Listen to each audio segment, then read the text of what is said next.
Hello and welcome back to sportsbookreview.com. I have invited back Ian O'Sullivan from cyclingbetting.co.uk to give us a quick update on Tour de France. In case you missed it a couple of days ago, we did a video. We're looking at futures and props. You guys should check that out. But we're going to continue the conversation. We've had 3 important stages and a little cycling into a field. So I just want to get a quick update from Ian and see if he's ready to pull the trigger on a few more bets that maybe we can take. Ian, thank you very much for being here today. How are you doing? I'm good, thank you. Good to be here again. It's been a very interesting start to the tour. We didn't expect to see what happened in the first stage happen. Chris Froome ended up in a field, cartwheeling into a field with about 10 kilometers to go, and the pre-race 6-4 favorite, hit the dirt. And within, I counted myself on the video, I think within 9 seconds of hitting the ground, he was back on the road. It was incredible how quick he reacted. But he was back on the road. But by the time he got going again, and with the peloton going full pelt, he had lost 51 seconds by the finish, which was just a massive surprise to his rivals. They were obviously delighted to gain time unexpectedly in the first stage. But one of the other favourites, Nairo Quintana, fared a lot worse. He hit a traffic island and damaged both wheels, and he ended up losing 1 minute and 15 seconds on the first stage. Richie Porte, who was second favourite, also got caught up in a crash, and he finished with Chris Froome, so he lost 51 seconds as well. So all of a sudden, we've had the sort of top, I think 3 out of the top 4 in the betting lost time in the very first stage. A time that people were expecting the top GC favourites to make on the time trial that was today. So what actually has happened is the gains that Chris Froome made in the time trial today have just sort of been neutralised by the action on the very first stage, which means we're now in a very different scenario to what people expect in the first stage, with some of the sort of the outsiders with a little head start on Chris Froome on just the third stage. Yeah. Interesting, though, Chris Froome ending up into a field hasn't really affected his price right now, and he's still sort of quite big favourites there, 2.5 with Richard Porte of 5.5, but Quintana is priced 17 after hitting the traffic island. So I think the reason there basically is because Froome's biggest rival, Richie Porte, lost the exact same amount of time as him. Right. So his biggest rival, Porte, has kind of stayed on the same level as him. So Froome hasn't really moved. But what you've seen is the likes of Tom Dumoulin, Romain Bardet, and Rigoberto Urán and Mikel Landa have all shortened in price, because they're the guys that were expected to be sort of a minute behind Froome at this stage after the team time trial today. But that minute that they were expected to be behind was sort of wiped out by the fact that Froome lost 51 seconds on the first day.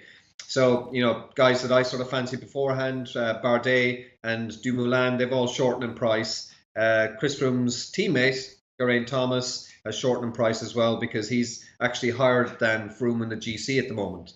And then, today we had the team time trial, as I said, and BMC won that time trial. A bit of a surprise. They were the second favourites. I really thought Team Sky would win today, but BMC proved too strong, and they've put their rider, Greg Van Avermaet, into the yellow jersey. But speaking of the yellow jerseys, we've now had 3 yellow jerseys in 3 stages, which is what I was hoping for our prop bet at the start of when we did the preview at the weekend, for over 5.5 yellow jerseys. I was hoping we'd have 3 yellow jerseys from these 3 stages, and it's turned out exactly as I hoped. I think we could have another yellow jersey wearer tomorrow, potentially, or definitely on Thursday or Friday, and we could have another yellow jersey wearer by Sunday at the end of the Roubaix stage, and possibly another yellow jersey wearer on Monday when they go up Alpe d'Huez. So I think that bet that we placed, it was one of my kind of real fancied ones that I tipped up the weekend, of 5 to 6 on over 5.5 jerseys. I think we'd be very unlucky to lose this one now. It looks pretty solid. Yeah. You also went for under 148.5 riders. Obviously, it's a little early in the competition. How do you feel about that bet still? Well, as I said, it's early in the competition. We've had 2 or 3 fallouts already through crashes and illness, but the race has only really started, getting going. You wouldn't have expected anybody to drop out today on a team time trial, and we've had 2 sprint stages. So, it's from now on in really that things, start to pick up from that point of view. You never want to see riders crash out or get sick. You want them all to try and reach Paris. But it was, a bet from the point of view of looking at the numbers, looking at the stats, looking at the course. And I still think it should hopefully come good. We'll probably see a lot of casualties on Sunday in the cobble stages, and the race just gets tougher and tougher and tougher from then on, and you'll get the sprinters and the guys who are way out of the race dropping out. Yeah, we've got a couple of commenters here, regular faces, names here. And Ergo Cortistic says, BMC was a great price yesterday. I was surprised to see it and take it. And then he says, Ian, when will GVA lose the yellow? That's an interesting one, because we'll have a sprint stage tomorrow. It's unlikely that he'll lose it tomorrow. The only way he could possibly lose it is there's some sort of a split in the peloton, a bit like we saw on Sunday, when maybe some of the sprinters will take a bit of time and Greg Van Avermaet might lose some time. But I think he could hold on to it on what day is today? Monday. He could hold on to it on Wednesday as well, the stage to Quimper. I kind of fancy his chances there. It's a rolling, lumpy kind of stage. He'll like that. But I think he could lose it on the uphill finish to the Mur de Bretagne. I think it's Thursday. That's a stage I'm really looking forward to. Looking at who's where at the moment, I think Julian Alaphilippe will take it off him. I think he'll finish higher than Greg Van Avermaet that day, and I think he's only something like 8 or 11 seconds behind him. So I think Van Avermaet will lose it to Alaphilippe on Thursday. And as I say, we possibly see another new yellow jersey where potentially Greg Van Avermaet again, if he does well on the Roubaix stage, he could take it back off him again. And then we'll see somebody else, I think, on Monday when they go up Alpe d'Huez. Sorry, not Monday, it's Tuesday, because Monday's a rest day. Yeah. And obviously when we spoke, the cyclist hadn't started. Now, obviously, we've had a couple of stages in the bag, moving on to the next couple of stages now. Any potential bets that you're looking at over the next few stages, or any sort of futures and props which may have changed or that you like now seeing the first stages in the bag? Yeah, well, tomorrow we have another sprint stage, and it's really hard, I think, to look beyond Fernando Gaviria if it's a straightforward sprint stage, sprint finish.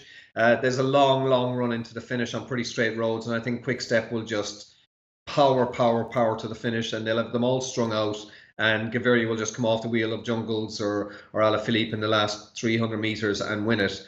Colbrelli, I think, might be a good each-way bet for tomorrow at around 25-28 to 1. He won a stage in the Tour de Suisse on an uphill finish that had a gradient of 1.3%, which is actually the exact gradient of the finishing straight tomorrow. And he came very close to beating Sagan on Sunday. He was second. So he's kind of my small bet outsider for tomorrow's stage.